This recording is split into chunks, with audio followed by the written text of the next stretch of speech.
아침 묵상에 오신 여러분들을 환영하고 축복합니다. 또 하나님께서 오늘 우리에게 새날을 주셨는데요. 새날에 걸맞는 또 새로운 은혜로 우리의 오늘 하루를 채워줄 줄 믿습니다. 그런 믿음을 가지고 또 오늘 하루 힘차게 시작했으면 좋겠습니다.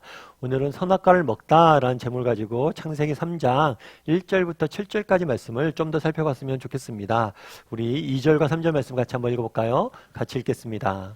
여자가 뱀에게 말하되 동산 나무의 열매를 우리가 먹을 수 있으나 동산 중앙에 있는 나무의 열매는 하나님의 말씀에 너희는 먹지도 말고 만지지도 말라 너희가 죽을까 하노라 하셨느니라. 예. 우리가 계속해서 에덴 동산에서 일어난 일을 살펴보고 있어요. 에덴 동산에서 하나님께서 남자와 여자를 두시고 그것을 다스리고 경작하게 하셨죠. 그런데 어느 날 뱀이 나타납니다. 이 뱀은 하나님이 지으신 들짐승 중에 하나예요. 다르게 얘기하면 우리가 다스려야 될 대상이죠. 그런데 이 뱀이 이야기를 합니다. 뭐라고 이야기하냐면 하나님께서 너희에게 모든 이 동산에 있는 모든 나무 열매를 먹지 말라 하시더냐. 이 질문을 의도적으로 이렇게 바꿔서 한 거죠. 그 이유가 뭐라고 했어요? 하나님의 사랑을 의심하라는 거죠.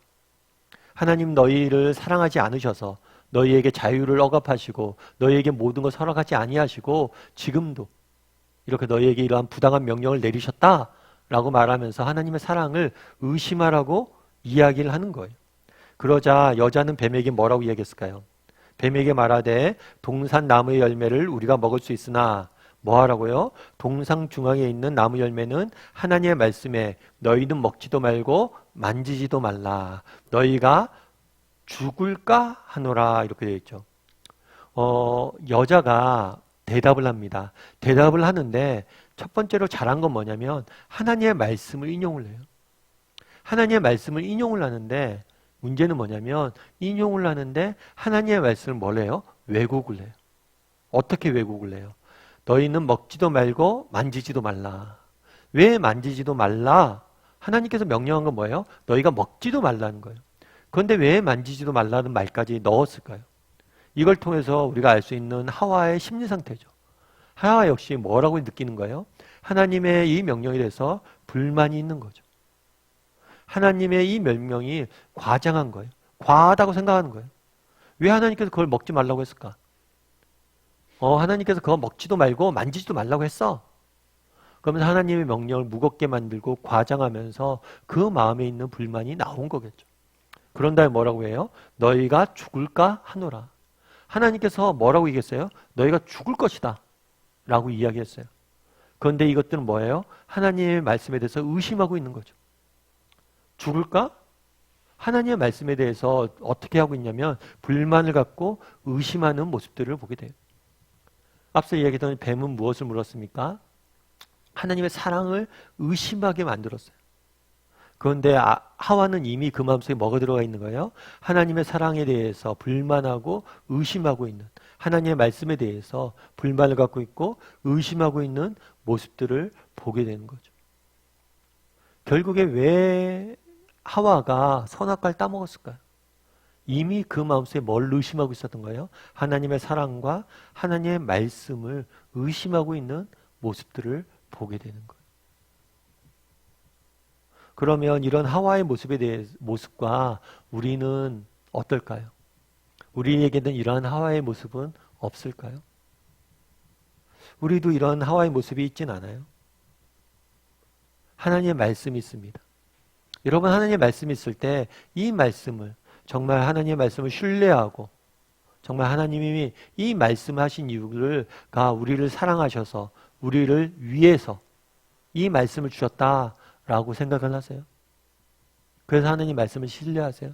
아니면 하나님이 말씀하셨을 때 자신을 위해서 우리를 억압하고 우리를 제한하기 위해서 이 말씀을 주셨다라고 생각하세요? 말씀이 여러분에게 기쁨입니까? 아니면 짐입니까? 우리도 하와와 같은 그러한 것에 빠질 수 있다는 거예요. 우리의 생각이나 우리의 판단을 뭐보다 더 높이 두는 거예요? 하나님보다, 하나님의 말씀보다 더 높이 둘 수 있다는 거예요. 그래서 우리가 그런 경우들이 있죠. 제가 종종 말씀드리지만 제가 아시는 집사님과 함께 훈련받으면 집사님들이 많이 하는 얘기가 그거예요. 훈련받아서 뭘 달라졌어요? 그렇게 물으면 하는 얘기가 그전에 하나님 말씀 볼 때 말씀을 읽고 내 생각이 이해가 돼요. 그리고 이렇게 하면 좋을 것 같아요. 그럼 받아들였다는 거예요. 그런데 정말 내가 말씀을 읽고 이해가 안 돼요. 그리고 이렇게 해서 될까? 이런 것들이 있다면 그 말씀에 대해서는 받아들이지 않는다는 거예요. 우리도 그럴 수 있다는 거예요. 하와가 그랬잖아요. 정말 하나님의 말씀을 하셨어요. 이 말씀이 정말 나를 위해서 나를 사랑하셨다서 주신 말씀이다라고 신뢰하지 않았어요. 그러다 보니까 말씀에 대해서 의심하고 말씀에 대해서 판단하고 말씀을 왜곡하고 말씀을 내가 받아들이지 않고 살아가는 거예요. 그러다 보니까 하와도 이런 어려움에 빠진 거죠. 이런 어려움이 우리에게도 위험 요소가 우리에게도 없는지 한번 돌아봤으면 좋겠어요. 그래서 정말 나는 하나님의 사랑에 대해서 하나님의 말씀에 대해서 하나님의 말씀을 하셨는데 이 말씀에 대해서 뭐예요? 정말 하나님께서 정말 우리를 사랑하셔서 정말 우리를 위해서 주신 말씀이다. 그리고 그 말씀을 온전히 신뢰하고 있는지 한번 돌아봤으면 좋겠어요. 그럼 우리가 하나님의 말씀을 온전히 신뢰한다면 어떻게 해야 될까요? 무엇보다 하나님 말씀에 대해서 배워야겠죠. 배우고 정말 이 말씀이 나를 위해서 주신 말씀을 기억하고 이 말씀을 붙잡았으면 좋겠어요. 오늘 본문에 보면 성경의 첫 부분 인간이 지음받고 첫 부분에 이 뱀의 유혹에 빠져서 넘어지는 모습을 보게 됩니다. 그런데 신약 성경에 가면 이 사단이 다시 한번 등장을 해요. 언제 등장을 해요? 예수님이 공생을 시작했을 때 광야에서 굶주리셨을 때 사단이 시험을 하죠. 똑같이 말씀을 왜곡하면 시험을 했습니다. 그런데 예수님께서 어떻게 사단을 물리쳤어요? 말씀을 붙잡고 사단을 물리쳤죠. 그래서 우리도 마찬가지가 아닐까 싶어요. 정말 말씀을 붙잡을 수 있었으면 좋겠어요. 말씀이 힘들고 어려울 때마다 정말 그날에 하와는 말씀을 붙잡는 거 실패했어요. 근데 우리는 말씀을 붙잡았으면 좋겠어요. 하나님께서 주신 말씀을 붙잡고 정말 그 말씀을 신뢰하고 의지했을 때 그 말씀을 통해서 하나님께서는 우리를 위해 일하실 거예요.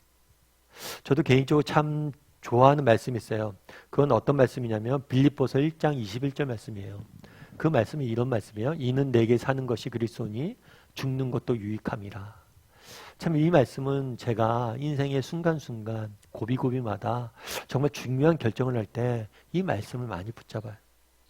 제가 처음에 신대원 갈 때나 또 신대원에서도 어려운 적이 있었거든요. 사실은 제가 신대원 다닐 때 신문사에서 조금 일했던 적이 있어요. 학내 신문사에서 일했는데 학내 신문사에 일했었는데 그때 학내 사태가 조금 큰 일이 있었어요. 그래서 그 신문에 대해서 이제 글을 쓰고 그랬어야 되는데 그 글이 좀 문제가 될 수가 있는 요지가 있었어요. 그럼에도 불구하고 이건 분명히 알려야 되겠다고 싶었더라고요. 그래서 그 신문을 이걸 제가 국장이었는데 그때 이걸 실어야 되나 말아야 되나. 그런데 이거는 분명히 실어야 될 글이었거든요. 그래서 내가 좀 이 글을 실름으로 인해서 내가 어떤 불이익을 당할 수도 있겠죠. 어렵게 신대원까지 왔는데 또 신대원에서 또 문제가 생기면 안 되잖아요. 그럼에도 불구하고 제가 좀 그런 생각이 들었어요. 이건 그래도 실어야겠다. 또 친구들과 상의도 하고 기자들과 함께 일하는 친구들과 상의도 하고 그랬을 때 참 막막했는데 그때 이 말씀이 제게 되게 많이 힘이 됐어요. 이는 내게 사는 것이 그리스도니 죽는 것도 유익하다. 내가 예수 그리스도가 나와 함께 계시다고 하는데 주님이 나와 함께 하신다는데 죽음마저도 내가 두려워할 이유는 뭐가 있고 죽음마저도 내가 신경 쓸 일은 뭐가 있냐는 거죠. 개척할 때도 이 말씀이 굉장히 많이 저에게 힘이 됐어요. 두려움이 엄습해 올 때. 근데 예수님이 나와 함께 계시는데 죽음마저도 유익한데 네가 두려워할 게 뭐가 있냐는 거죠. 그래서 늘 힘들고 어려울 때면 말씀 붙잡는 것들을 많이 합니다. 그래서 여러분들도 그날의 하와는 하나님의 말씀을 붙잡는 걸 실패했어요. 여러분 말씀 한번 붙잡아 왔으면 좋겠어요. 그래서 요즘 그런 이야기 많이 하죠. 인생 노래. 축구 선수들은 그런 얘기, 인생골. 내 인생의 가장 정말 멋진 골이었고 인생 노래도 있죠. 내 인생에 정말 되게 내 인생곡, 내가 언제나 힘들고 어려울 때는 부르는 노래, 아니면 즐거움 기쁠 때는 부르는 노래, 내 애청곡 있잖아요. 인생 노래. 정말 인생 말씀이 있었으면 좋겠어요. 그래서 언제나 힘들고 어려울 때마다 붙잡을 수 있는 그런 말씀 하나는 가지고 사는 것. 그것이 또 믿음의 길이잖아요. 믿는 사람의 삶이잖아요. 그래서 여러분 한번 돌아봤으면 좋겠어요. 나에게 인생 말씀이 있는가?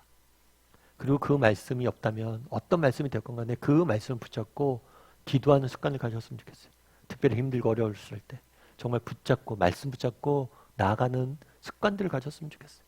그런 말씀이 여러분들을 지킬 겁니다. 그런 믿음을 가지고 살아갈 줄 아는 저와 여러분이 되기를 주님의 이름으로 소원합니다.